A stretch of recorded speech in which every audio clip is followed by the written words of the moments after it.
Oh, that's too bad. This crust I took down from an area where the volcano is, the top part on the scalp. Between there and between the right side where the ear is, that scalp, that crust area, and between it is that here. That I take off very seldom. Wow. And I just had it on my tweezers, here testing it, looking at a better view, and it had some lots of Morgellons just laying on it, like white ones. But it fell down here on the platform a few times, and now these guys are all gone or off. So I just wanted to mention that.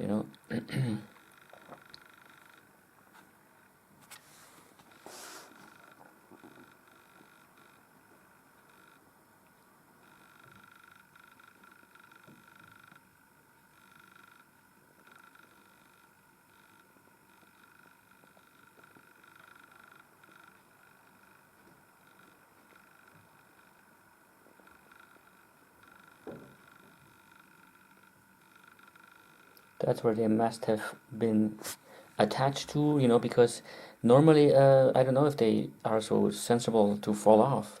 But when I take them out with my tweezers from my skin or somewhere, then they've tended to. They used to break off easily. You've seen that many times, right? But here, well, that crust fell down, and then I guess either they broke off or they were just laying on top of it, and they just fell off. It's like just like now.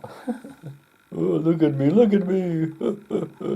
Okay, what's this? What's this? Oh, what? Okay, it's a bit of crust. Nice flat, huh? This is a perfect tweezer. With quality made from Borgelian International. Da, da, da. Looks like a giant UFO, huh? Coming down.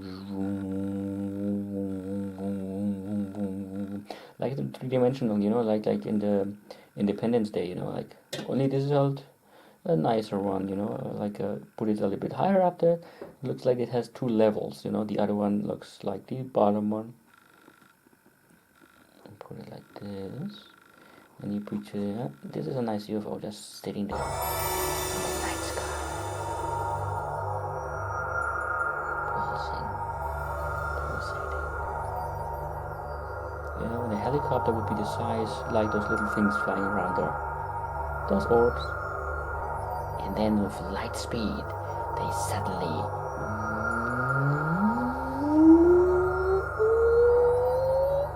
What is that? I don't know. And.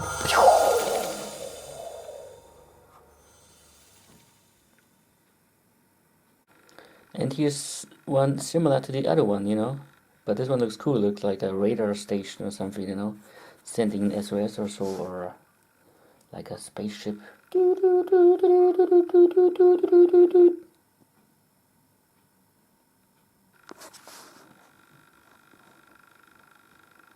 That's why it's a good idea to grab only very little, very tiny piece.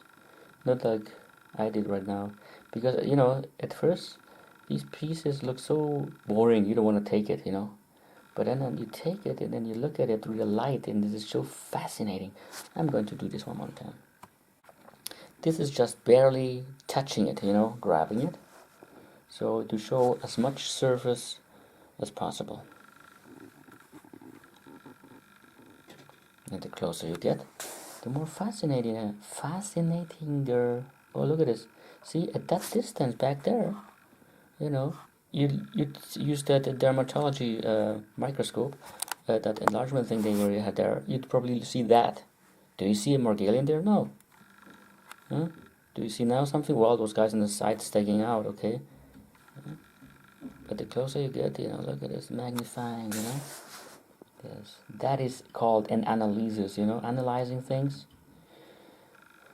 Yes, and not bullshitting people who are under extreme pressure, trying to look for and are looking for the right to find the right doctors to finally get treatment, Why is this such a problem? Well, now the world has a big problem, if that is real. Because, interestingly, before this China problem came up with this virus, About the plane, this is another thing, you know. First of all, about a week ago, 2 weeks ago, they were saying on the radio, I think I mentioned that even on one of the clips somewhere. Yes, about antibiotica, you know, people shouldn't use so much antibiotics for a little cold or something, you know, it's bad for their health and blah, blah, blah, blah. And now we have the virus. So interestingly, and then they've discovered this Chinese woman.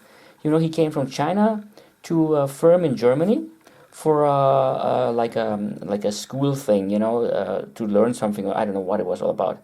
And they told us here on the press conference, well, the group was a very tiny group. Yeah, right. You know, we know. Think about it. Somebody comes from China with a plane flying what 36 hours to Germany to make this like schooling thing. This is not going to be a one thing. There's going to be like 30, 40 people maybe, you know. And then the other thing is they said, well, she was flying back and then she got infected somehow. I guess the infection takes some time, but still, maybe she got infected here in Germany already by someone. Put it this way. Or she went into the plane, she wasn't infected at all, but someone else was on the plane infected. Think about it. Because a plane is not like a car, you know, you just stop, pull over somewhere, you know, open your doors, you know, and whatever. Their air conditioning is going over the engine. The engine is also sucking in from the engine the exhausts into the plane. So that's why a lot of people get sick, vomiting, whatever. You know, I used to get ill on the planes all the time, have stomach cramps. You know why? So this is how it works, you know. And then they're spraying things probably inside the plane before the plane took off, because that is happening in those countries before they leave. You should take some YouTube clips, you know, about, for instance, what you call this? Aerosol being sprayed. No, aerosol spraying inside plane with people in it. Normally you're supposed to spray that when they're out, you know, nobody's in the plane, you know, to kill the bacteria. So I don't know what they were spraying, you know, think about it. And then she's flying like 36 hours in that plane. And the virus is inside. Okay, they have the climate, the air conditioning running, so it's not too warm inside, but still, you know, people are touching each other, like when they pass you on the narrow catwalk. You know, you go to the bathroom or wherever, go sightseeing in the plane, and then you're touching. Somebody walks by you and just bumps your hand with their hand, for instance, you know, and then you scratch yourself or you chew fingernails. You know, think about what's going to happen, you know, next. And this person is going to touch somebody else or a little baby and so on, you know, and this goes on like that. And then everybody's infected theoretically. And then one person goes off, and because this one person was having this immune system was not very good, like mine, and that's why she got very quickly infected. Just like we visited one time a few years ago to another country, some people, you know, and there we ate some cake from a store, you know, like wow, they said, well, these cakes are really good. Okay, no problem, you know, but I'm always very sensible to things like that. But I didn't know that, you know. So we all ate the same sort of cake, and when we got home, on the way home, driving home, we were staying there somewhere. I was starting to get ill. I was getting diarrhea, you know, like it was bad. Yeah, like you know, like it was bad. You know, I used so much toilet paper, incredible. And they were looking at me like, what is wrong with this guy, you know, with this Bulgarian. And then about a few hours later, everybody else was getting that, you know. Either they got infected from me, but I doubt it. And then everybody had the same cramps, you know, so we were eating from the same cake. So some people react much sensitive to a virus and others much later, you know. Either way, they're gonna get screwed, right? So that's the whole history. That was a much bigger, a smaller piece here, you know. So I just had my little conversation here with you guys. What is this? Oh, I'm pressing it, so it's okay, falling apart, because yeah, that's closing it in. I was pressing it. Okay, let's put it this way and let go. Okay. Yes. That's also good. So that is also a good solution.